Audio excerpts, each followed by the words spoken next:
anyway, you know, I've just been, as you know, working, if you follow regularly, working on these florals. I've got some others over there. Really enjoying these at the moment. And I just thought I'd show you how I get going with them.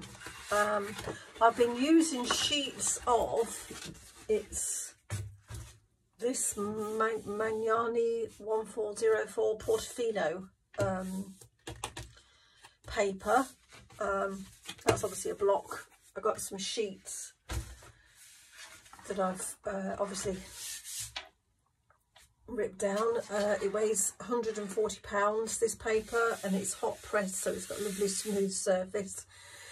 It's slightly creamier than the cartridge paper that I use, which, you know, I do quite like the white contrast, but I've been finding it quite difficult to find a really pure white, shall we say, hot pressed watercolour paper. So but I don't mind this, and it's quite nice. As I say, it's got a lovely smooth surface. Quite expensive, but I suppose in a way you get what you pay for. Anyway, these florals, I've sort of left my water so it is a bit discoloured, dirty water, so that you'd be able to see. And it, you know, really it's a case of I just go in quite randomly.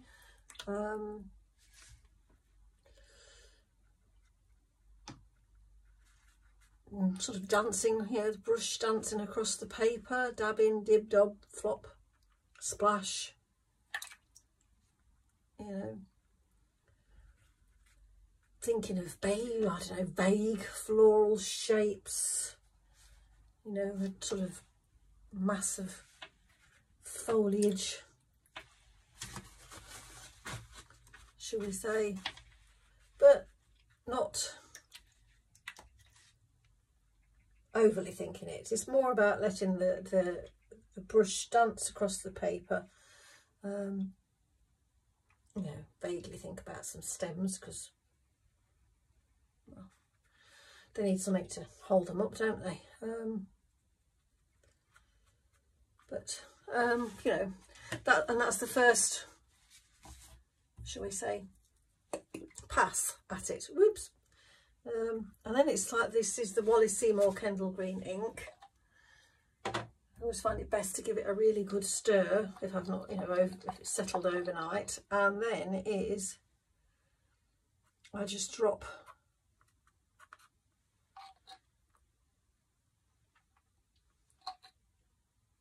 the ink in.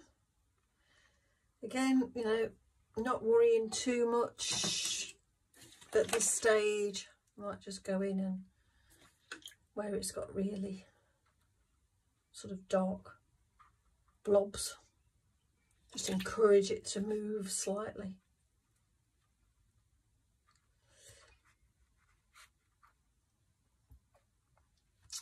But again, not overly, trying to not overly fiddle with it, if that makes, you know,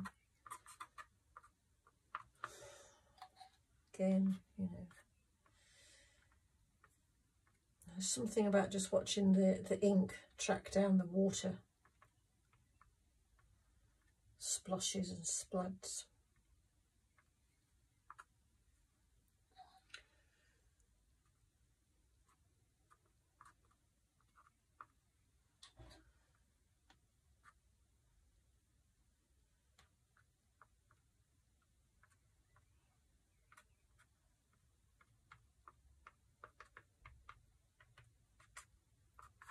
I might just sort of tease, oops, where's my brush gone? Oh. Tease some shapes. Where was that one? What was I doing?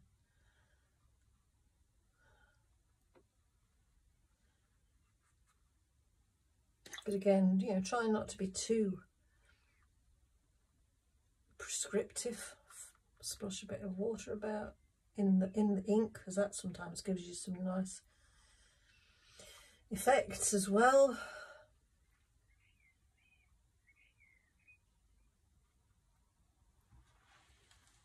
And well, yeah, that's sort of stage 1 almost complete.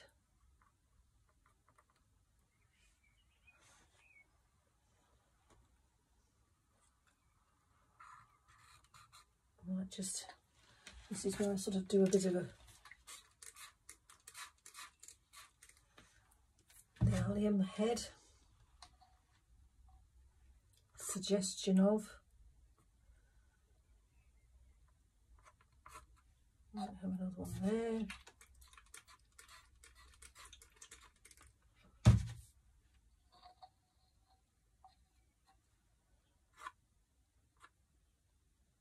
Oops.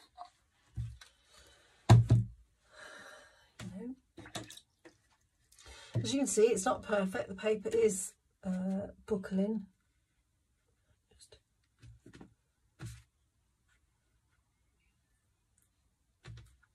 You can see I've been quite used to working on larger paper. It's funny, isn't it, what you get used to.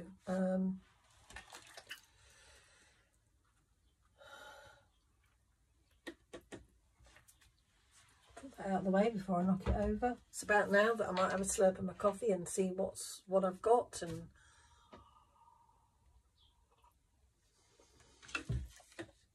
then I've got some of the Cobalt Turquoise Light, again Wallace Seymour, and I might just sort of, you know, drop in bits where I can sort of see suggestions of the shapes of flowers, if you like.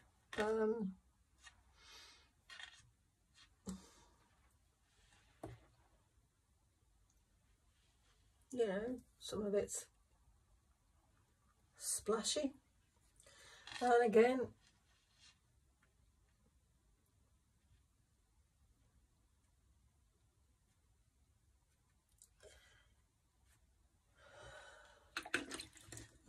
go to my, I've been quite enjoying using this brush. It was what's it called, it's an Artway, from Artway. I think it's really like, it's supposed to be for calligraphy really, but it is quite nice. I use it a lot on its side, so I've got the whole sort of, you know, broad strength of it, broad stroke, and then it's just really sort of gentle. I don't know if you'll be able to see that, but it is just teasing it out to where I sort of think, oh yeah, that'd be quite nice there to have.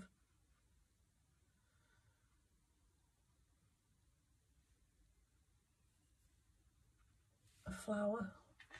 But I won't be doing too much to it at this stage now. You know, it's got to the point where I really have to let it dry and then return to it, take another look at it, and work on it from there. But I'm going to move this one to one side carefully. This is where I wish I'd got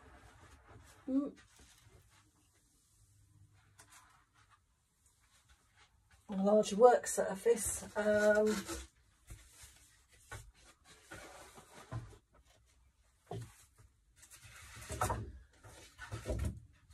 then we'll get back to this one. This is sort of how I work. You know, I'll start on one, put that to one side, leave it to dry while I get on and work on another one. Here, obviously, it's one I've already started, as you can see. And I've sort of started out picking out where the flowers are. I think this one obviously needs a bit of strengthening. Some of the green foliage needs strengthening, whether it needs sort of in here. The trick is to go into it and work on it, but without losing that first dance across the paper. And that's the trick.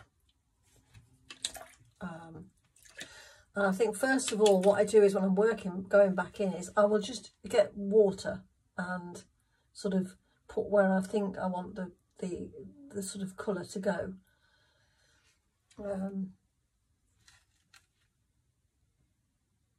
And then it's a case of sort of teasing it.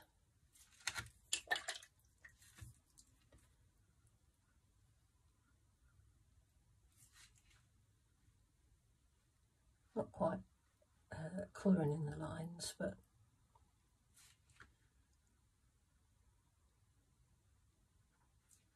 and then I've got, I don't know, like I say, it's this Seymour Trossachs Mudstone. It's a bit of a mix of that and some Iron Plum. It's in my palette, and like I say, if you follow me regularly, you'll know that my palette is not always clean.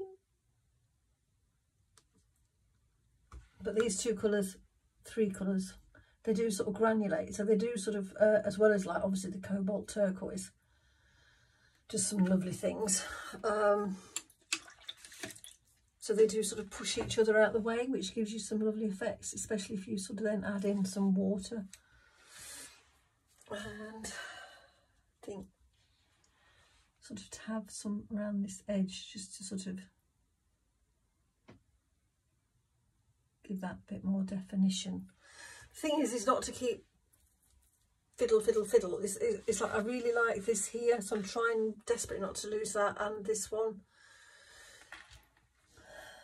But again, it's just sort of some water. You know, if I sort of go and start and I don't like where it's going, I can just let the water dry and I haven't really lost anything. I think there's a lot of teasing.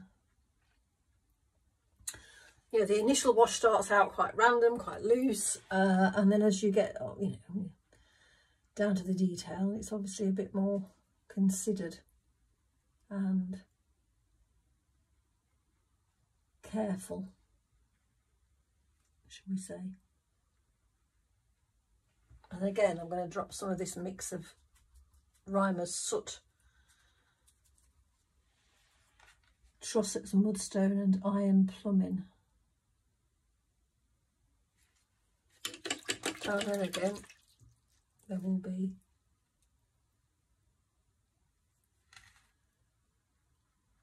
and as I say, a bit of the teasing out, so that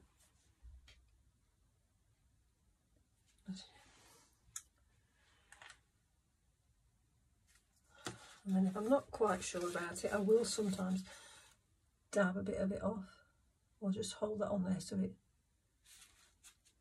sucks it up. It's like, it's all right, this, you know, it's quite good in the kitchen, but you know, it has a tendency to leave the marks, and that's not what I want in these florals.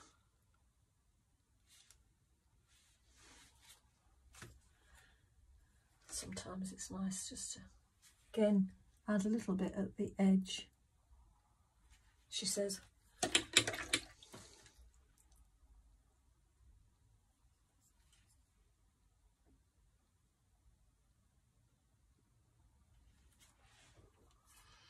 And we can also, when I find my, is to use this Ionian Green Inktense pen, salt, and do some shavings over it, so that again gives you a different texture to it. But yeah, I will then sort of, as I say, I'm going to go on and keep working more and more into this higher, and I will also darken some and strengthen some of the green, perhaps some of the shadows in between the stems, whether, I don't know, I was debating whether to add another leaf in somewhere here, but we'll see how I get on anyway.